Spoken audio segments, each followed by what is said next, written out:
الحمد لله رب العالمين الصلاة والسلام على سيد الأنبياء والمرسلين وعلى آله وأصحابه أجمعين পৃথিবীর জমিনে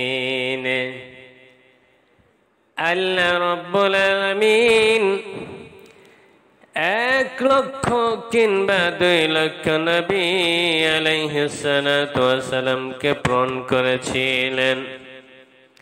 তাদের মধ্যে হযরত সুলাইমান আলাইহিস সালাতু ওয়াস সালাম ছিলেন অন্যতম।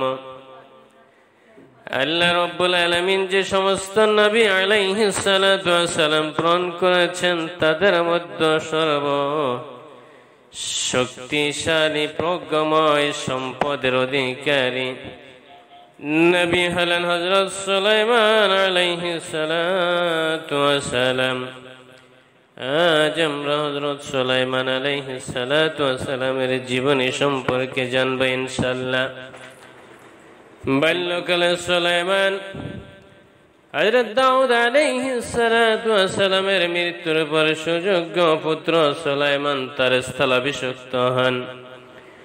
শেষ নবী হযরত মুহাম্মদুর রাসূলুল্লাহ সাল্লাল্লাহু আলাইহি ওয়াসাল্লামের আবির্ভাবের ন্যূনতম ১৫০০ বছর পূর্বে তিনি নবী হন।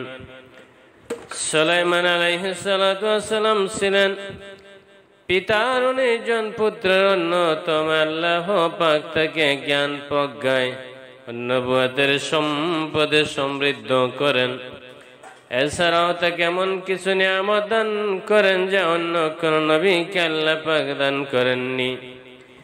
এবং বাগাবী রাহমাতুল্লাহ আলাইহি ইতিহাসবিদগণের বর্ণনাতে বলেন সুলাইমান আলাইহিস সালাতু ওয়াস সালামের মোট বয়স হয়েছিল ৫৩ বছর। ১৩ বছর বয়সে রাজকার্য হাতে নেন এবং শাসনের ৪র্থ বছরে বাইতুল মুকাদ্দাস নির্মাণ কাজ শুরু করেন। তিনি ৪০ বছর কাল রাজত্ব করেন। তবে তিনি কত বছর বয়সে নবী হয়েছিলেন সে বিষয়ে তেমন কিছু জানা যায় না। শাম ও ইরাক অঞ্চলে পিতা রেখে যাওয়া রাজ্যের তিনি বাদশা ছিলেন। তার রাজ্য তৎকালীন বিশ্বের সবচেয়ে সুখী ও শক্তিশালী রাজ্য হিসাবে পরিচিত ছিল। কুরআনে তার সম্পর্কে ৭টি সূরা ৫১টি আয়াত বর্ণিত হয়েছে। আমরা সেগুলো একত্রিত করে অত্র ভিডিওর ভিতর আলোচনা করার সংক্ষিপ্ত প্রয়াস পাব ইনশাআল্লাহ।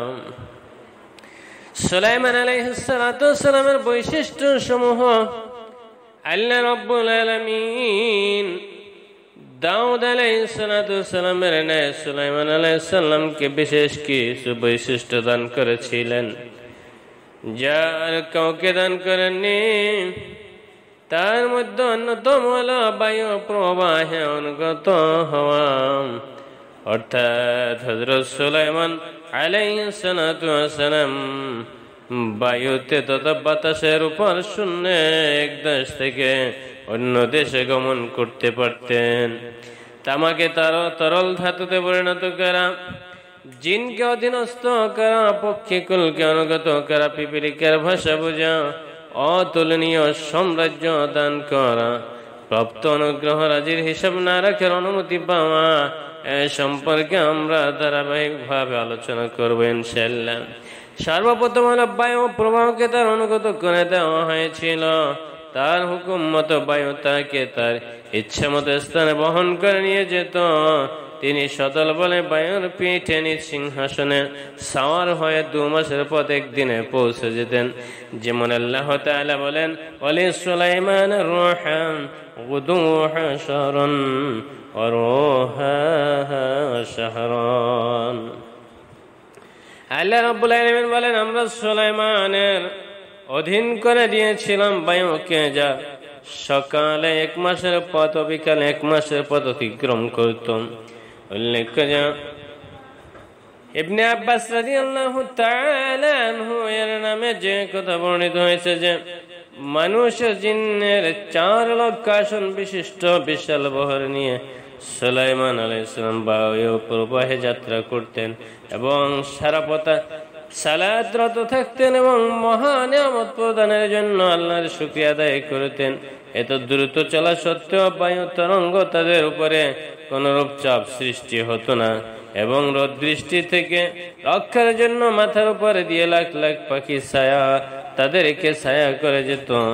এই সম্পর্কে তাফসীরকারগণ যে সমস্ত বর্ণনা করেছেন সে সম্পর্কে একমাত্র আল্লাহ রাব্বুল আলামিনই ভালো জানেন।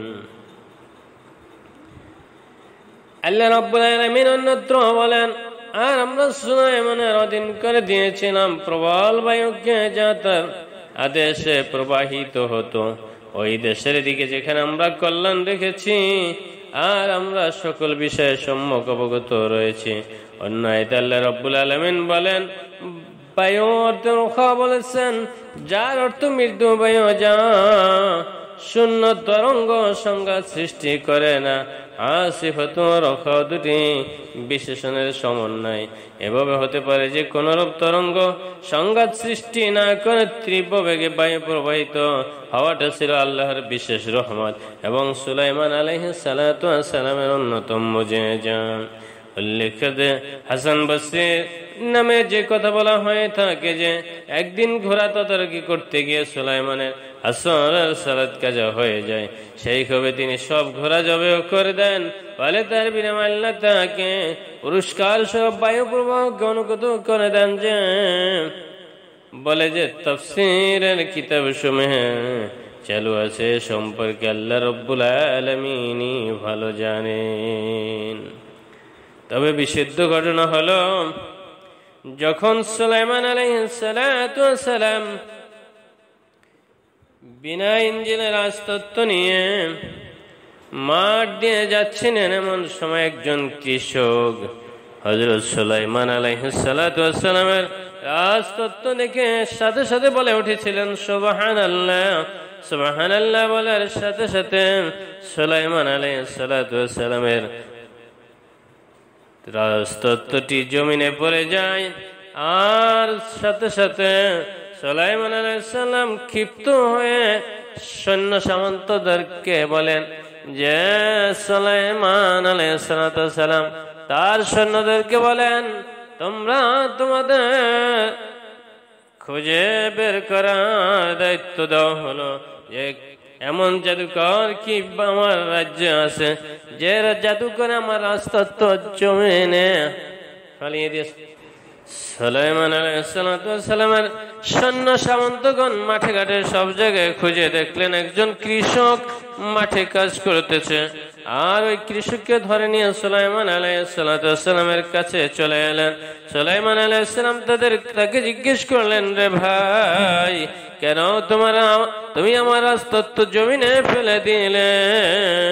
তখন ওই কৃষক বললেন, হুজুর, আমি কোনো জাদু করি নাই, আমি কোনো জাদুকর নয়। যখন আপনি বিনা ইঞ্জিলের রাজতত্ত্ব নিয়ে আকাশে উড়ে যাচ্ছিলেন, সাথে সাথে আমি একবার বললাম সুবহানাল্লাহ, আল্লাহর পবিত্রতা, আল্লাহর গুণকীর্তন যখন করলাম, সাথে সাথে আপনার রাজতত্ত্বটি জমিনে পড়ে যায়। হযরত সুলাইমান আলাইহিস সালাম গবেষণা করে দেখলেন যে যখন কৃষক সুবহানাল্লাহ বলেছে, সাথে সাথে আসমান জমিনের মাঝখানের ফাঁকা যে খালি জায়গা ছিল সমস্ত জায়গাটুকু নেকের দ্বারা পরিপূর্ণ হয়ে যায়, আর যার কারণে রাজতত্ত্বটি জমিনে পড়ে যায়। অতএব হযরত সুলাইমান আলাইহিস সালামের ব্যাখ্যায় বলা হয়েছে, যখন কোন ব্যক্তি একবার সুবহানাল্লাহ বলে, আল্লাহ রাব্বুল আলামিন আসমান এবং জমিনের মাঝখানে যে ফাঁকা জায়গাটুকু থাকে সমস্ত ফাঁকা জায়গা নেকির দ্বারা পরিপূর্ণ করে দেন। তাই বন্ধুরা আমার, আমরা সকলে সুবহানাল্লাহ জিকির করব। সুবহানাল্লাহর মর্তবা অনুযায়ী আমরা সুবহানাল্লাহ বলে আমরা সকাল বিকাল দুপুর 5 ওয়াক্ত নামাজের পরে জিকির করব, যার বিনিময়ে আল্লাহ রাব্বুল আলামিন আমাদেরকে অসংখ্য নেকি দান করবেন। আসমান জমিনের ফাঁকা জায়গা পূরণ হয়ে যাবে। আল্লাহ রাব্বুল আলামিন যেন আমাদের সকলকে তৌফিক দান করেন। আমিন।